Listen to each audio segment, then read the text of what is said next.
intercepted by immigration and national intelligence officers at Jomo Kenyatta International Airport in Nairobi. He was held for over 10 hours and subsequently put on a flight back to Johannesburg, South Africa. In March 2026, 2 officials from the China Civil Engineering Construction Corporation were deported from Kenya amid a high-stakes dispute that arose in Kenya shillings 30 billion Kenya Railway City tender. Upon seeking a statutory review of the procurement process, William Ruto and Kipchumba Murkomen deported the complainants' local agents, clearing the way for their preferred entity, China Road and Bridge Corporation, CRBC, a company that has bagged procurement tenders worth 1.2 Kenya trillion since 2022 when William Ruto came to power.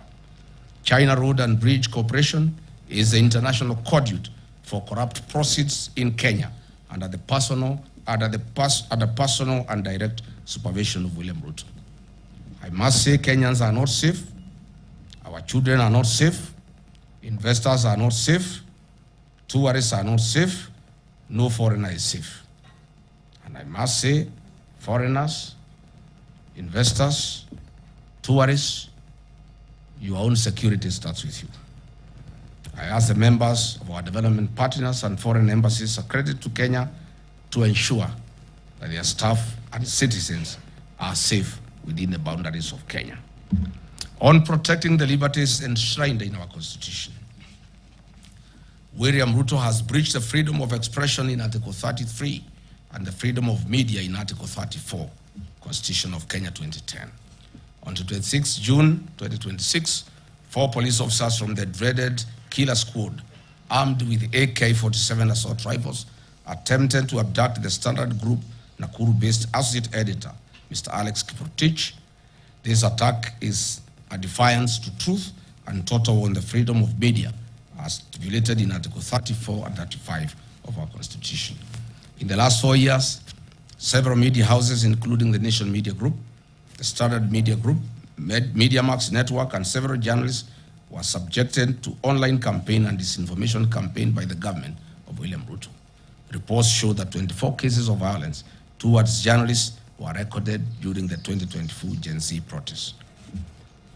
The Kenya Kwanza Covenant pledged to root out corruption, guarantee financial autonomy for key oversight bodies, and enforce Chapter 6 of the Constitution of Kenya on leadership and integrity. On 31st December 2024, Mr. William Ruto was ranked as the 2nd most corrupt president in the world by the Organized Crime and Reporting Project. Transparency International Corruption Perceptions Index ranked Kenya number 130 out of 108 countries globally, with a score of 30 out of 100, reflecting persistent stagnation and public mistrust. Mr. William Ruto's administration has entrenched corruption as a way of life, and it remains systematic, pervasive, and deeply rooted in public service delivery and high-level governance. Mr. William Ruto's Western Hotel has been the leading recipient of government hospitality and catering tenders, securing 37 public contracts valued at hundreds of millions for the period ending June 2026. Contracts have come from state corporations, state departments, and county assemblies. It is clear that William Ruto is in competition with local entrepreneurs, where he flexes his executive powers and gives priority registration that enriches himself and his cronies at the expense of other hardworking Kenyans. I want to bring to the attention of the people of Kenya some of the biggest scandals that we have witnessed in the last 4 years. In the current financial year, State House budget has grown from Kenya shillings 8 billion to 18 billion Kenya shillings, an increment of over 10 billion Kenya shillings. These are the funds that are used to bribe the people of Kenya. And lately, sheikhs, private security officers, village elders, teachers, chiefs, etc. Under the e-Citizen, a special audit report by the Office of the Auditor General exposed major financial and governance weaknesses, noting that over Kenya shillings 11 billion in collections lacking clear documentation or routed through non-designated accounts alongside irregular payments to private entities. functionless chief system was procured at a cost of 104 billion Kenya shillings. And an independent assessment of this system shows that it is worth 800 million, leaving theft and plunder of public resources of 103 billion Kenya shillings. SHA makes a loss of 6 billion shillings a month. Hospitals and faith-based organizations and counties are owed 105 billion to date. As I've said before, SHA is insolvent and everybody knows it. On the affordable housing program, the Office of the Auditor General reports that have flagged major legal and operational risks regarding fund utilization, including untraceable international development loans, low fund absorption, and missing land ownership documentation for ongoing projects.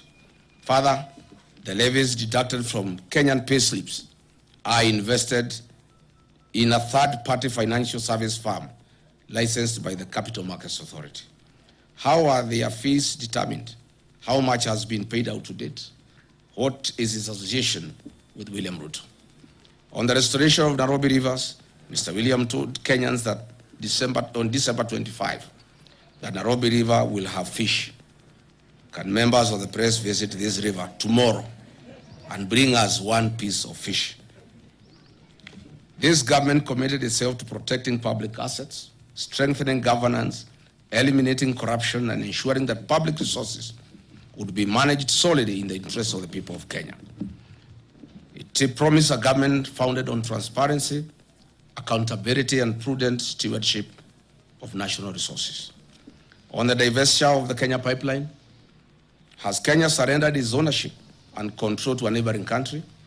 What was the rationale of forcing Kenyan state corporations to invest public funds in a public entity? Who is the mysterious lead transaction advisor, stroke investment banker that was the face of the IPO? How did he acquire his Kenyan citizenship, and whose interest does he represent? Mr. William Ruto and Senator Aaron Cheriot must come clear on their relationship with this mysterious dual citizen investment banker. On the sale of government's equity stake in Safaricom to Vodacom, at 204 billion Kenya shillings, it was a ripoff. Each share was grossly undervalued at 34 Kenya shillings. Why didn't William Ruto allow the use of an open price discovery, or even better, allow a regulated cooperative and SACCO fraternity with over 1 trillion in deposits at the end of December 2025 buy out this stake? Aren't the cooperative society members hardworking, deserving Kenyans? What happened to Buy Kenya, Build Kenya? Or is it Buy Kenya, Build Ruto? Other national assets, such as the new KCC, Kenya Ports Authority, and Kenya Airways, have been strategically targeted for sale. What is the rationale of selling our heritage? Had hard-working Kenyans remit over 100 billion Kenya shillings monthly to the National Social Security Fund, NSSF. These funds now have been targeted for budgeted corruption and ring-fenced to fund infrastructural development projects, such as the Mau Summit Road, Twin Towers Commercial Building, and the Bombers of Kenya International Conference Center. Is this really prudent? Are our pensioner funds safe? What is the role of the mysterious dual citizen investment banker in structuring the fund management contracts issued by NSSF? The Communication Authority of Kenya, Universal Service Fund, has recently approved the transfer of 45 billion Kenya shillings to the National Intelligence Service, allegedly for the procurement of an ICT system whose market value is only 2.5 billion. This approval was given by the then chairperson of the Communications Authority in the hope that her business loan would be repaid from the proceeds. As explained earlier, China Road and Bridge Company, CRBC from China, is the major conveyor of corruption in Kenya and is the recipient of projects worth 1.2 trillion, namely the Naivasha, Malaba, SGR, Mombasa SGR, JKI modernization projects, Talanta Stadium, Southern Bypass, Eastern Bypass, Western Bypass, Makuba Bridge, and Bomas of Kenya, among others.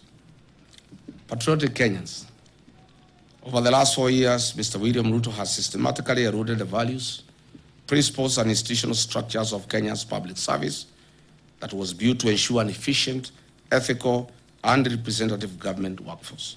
Today, the public service is demotivated and has taken a back seat, as William Ruto single-handedly runs the operations of government without any professional input from our dedicated civil servants. No wonder government programs are launched and they are after repackaged for another launch. Dear Kenyans, the Church of Christ has been a major casualty of William Ruto's deception. On 5th May 2022, he executed a charter between the churches and the Kenya Kwanza Coalition. He committed that his administration would protect the freedom of worship in Kenya and respect the church as a societal partner in national development. Fast forward to 2026, he has introduced punitive legislation through the Religious Organization Bill 2024, aimed at controlling the activities of the church. He has also increased fees required to carry out official activities. Who can forget the 2026 brutal murder of Reverend Julius Dumia of Nakuru PCA? Who will ever forget the attacks on Wetima ACK Church? Who will ever forget the attack of All Saints Cathedral? On 4th October 2020, William Ruto, then Deputy President, was expected at AIPCA Church in Keno. Police officers tear-gassed the church. At the time, William Ruto said, "The Jubilee administration is a product of kneeling and prayer before many altars in Kenya. It cannot be the same administration is now going to tear-gas the church and disgrace our altars in Kenya." William Ruto then said. Today, as president, the church is a serious attack. He has taken the attack to the church a notch higher, beyond tear gas, live fire, torching of vehicles, and a clear intention to kill at the altar. He has completely betrayed the Church of Christ. This cannot be forgotten. Mr. William Ruto has completely betrayed the Church of Christ. That prayed him into government. The economic burden on ordinary Kenyan worker has also increased. The Federation of Kenyan Employers has also reported that in 4 years, a number of local and international companies either closed operations or exited the Kenyan market. These include CMC Motors, Base TTNM, Nakumat, Twiga Industries, Dilaru, Jumia Foods, and Hilton Hotels. Today, households continue to experience severe financial squeeze due to cumulative tax charges, high utility costs, transport costs, and a stagnant job market that has limited formal opportunities. While in office as Deputy President of the Republic, I championed the restoration and the recognition of prior learning program as an avenue to increase opportunities and income for non-certified but skilled Kenyans that are the providers of goods and services that we consume as a nation. Further, I developed a framework of cooperation and engagement between Nairobi City County Government, Nairobi County Traders, KRA, Anti-Counterfeit Authority, and the Kenya Bureau of Standards. The objective of the framework was to A, provide a platform for resolution of disputes arising out of trading activities and the informal sector, foster goodwill, cooperation, and consultation between the parties, recognize the importance of collaboration in achieving shared goals in the informal sector, and promotion and improvement of the well-being of traders and their micro, small, medium enterprises. What happened? As soon as I left office, William Ruto and Nairobi City Governor Johnson Sakaja abandoned this framework. You all remember that on 8th August 2022, a liter of super petrol retailed at 159 shillings. A liter of diesel retailed at Kenya shillings 140.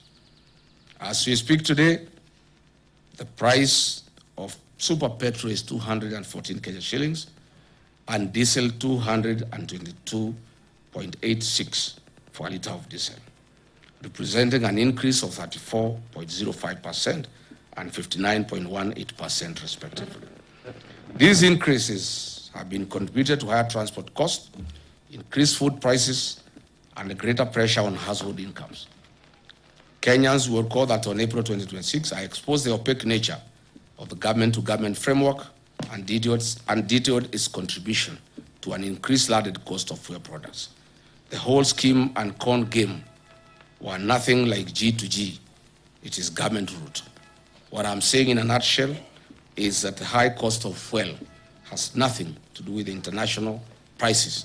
It has everything to do with business interest of William Ruto, where he is a key player of oil importation and distribution in the country. The average Kenyan worker loses between 45 and 50% of their monthly earnings that are deducted through punitive levies and taxes, leaving significantly less disposable income for their households. For example, a teacher in Wajir earning a gross salary of 50,000 in 2022 took home approximately 42,000 Kenya shillings. Today, under William Ruto, the same teacher who is making 50,000 takes home 38,000, while facing substantially higher food, fuel, transport costs, reduced school capitation, and increased challenges in accessing healthcare.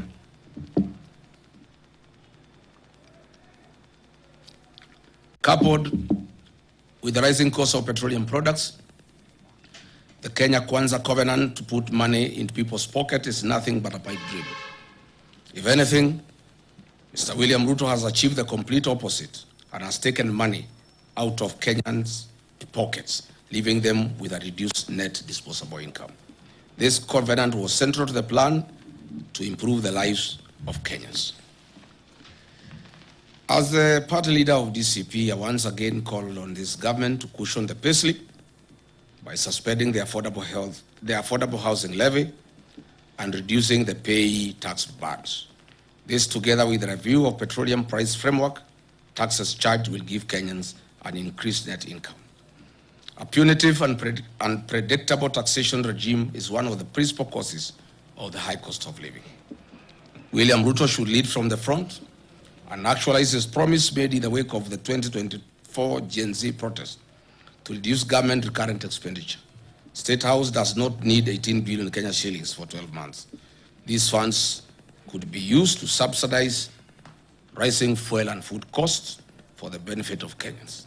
Or better still, these funds can be used to ensure farmers in arid and semi-arid lands have access to clean water for domestic purposes, farming, and for their livestock. Patriotic Kenyans, Mr. William Ruto promised to build a disciplined, transparent, and accountable government founded on prudent public finance management, constitutionalism, and the rule of law. He pledged to reduce the cost of government, manage public debt responsibly, eliminate corruption, strengthen institutions, and uphold the Constitution while protecting the rights and freedoms of every Kenyan. 4 years down the line, the government introduced new tax measures, expanded statutory deductions, implemented changes to public finance management, and undertook toxic borrowing to finance government programs. It also introduced reforms affecting public institutions and the administration of government. Instead of easing the financial burden on citizens, the tax burden has increased significantly.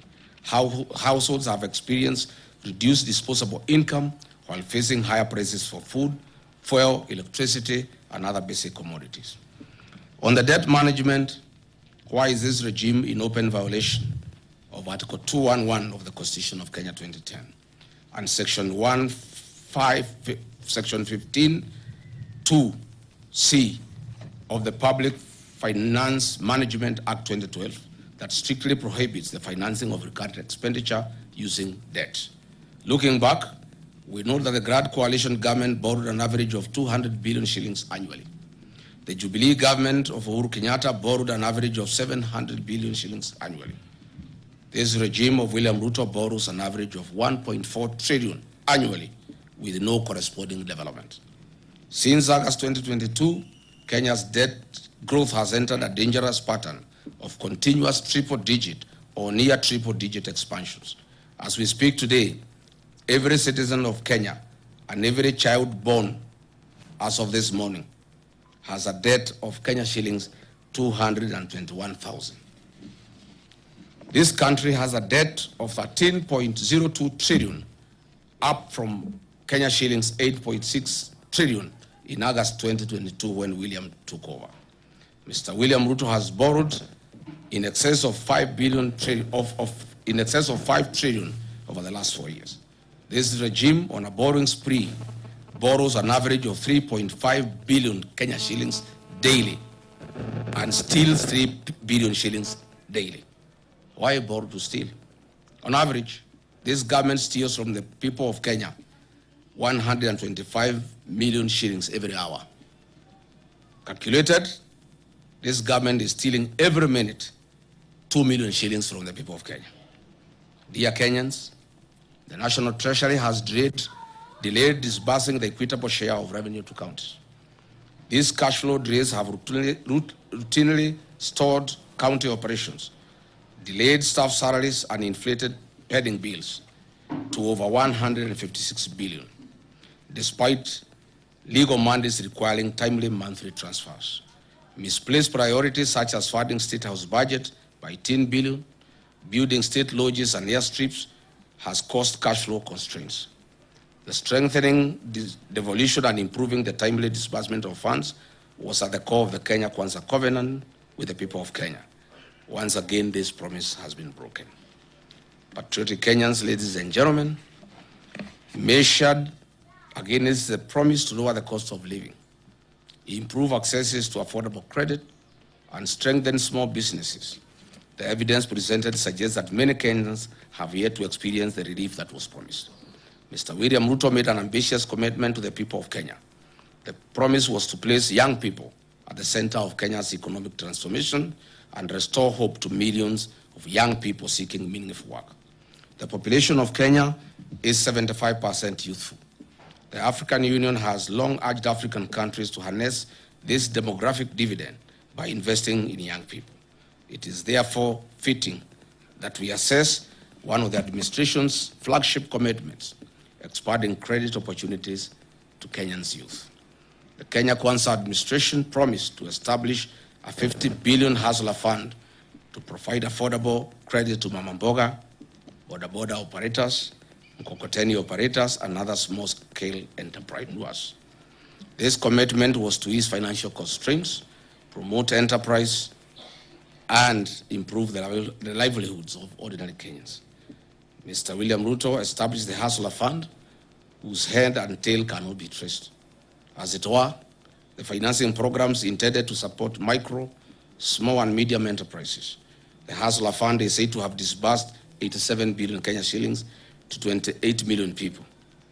What a paradox. What a lie. I am yet to hear of any one Kenyan saying that they have expanded their business courtesy of the Hustler Fund. Limiting the disbursement of funds to registered cooperatives would have probably made a greater economic impact and would have reduced the mobile loan default rate that is very high.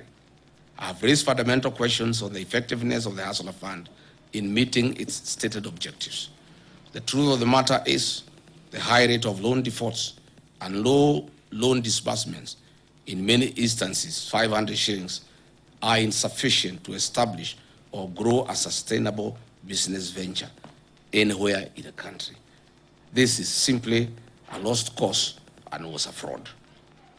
4 years ago, Kenyan women were promised dignity, economic empowerment, and their welfare. 4 years later, the women continue to experience economic hardships occasioned by a high cost of living, increased medical and education costs, and an unsustainable credit framework under the Hustler Fund and Women Enterprise Fund. The discontinuation of projects such as Linda Mama and Edu Afya have increased the cost of accessing healthcare and education services to women and their families. Mr. William Ruto has ignored Justice John Mativo's 2017 ruling and the former Chief Justice Maraga 2020 advisory to entitle a legislative framework and implement the 2/3 Jeta rule despite having a parliamentary majority. Patriotic Kenyans, the Kenya Kwanza commitment was to turn the housing challenge into an economic opportunity. They promised to build 250,000 houses every year This was a promise. However, 4 years later, Mr. Ruto has fashioned and turned this into a conduit to steal public land and be the sole supplier of construction inputs, cement, steel, tiles, nails, and MDF panels that manufactures factories he has bought and acquired. The Affordable Housing Fund has collected over $1 billion since its inception. The State Department of Housing and Urban Development has conveniently ensured a low absorption rate of roughly 25% due to the staggered nature of construction phases and investments of proceeds in treasury bills, bonds through CDN Bank.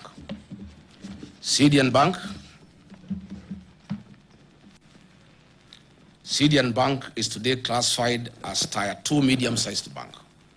It has graduated from Tier 3 status after achieving a market share of over 1% driven by deposits mobilized from government of Kenya state corporations, Social Health Authority, Nairobi City County Government, and the Affordable Housing Fund levies. CDN Bank is worth 95 billion in asset value, Kenya shillings 74 billion in customer deposit, and a reported 1.7 billion net profit in the year ending 2025. Compare this sudden change in fortunes with the 2022 financial year results. This bank had 42 billion Kenya shillings in assets, 30 billion in customer deposit, and a reported loss in the financial year ending 2022.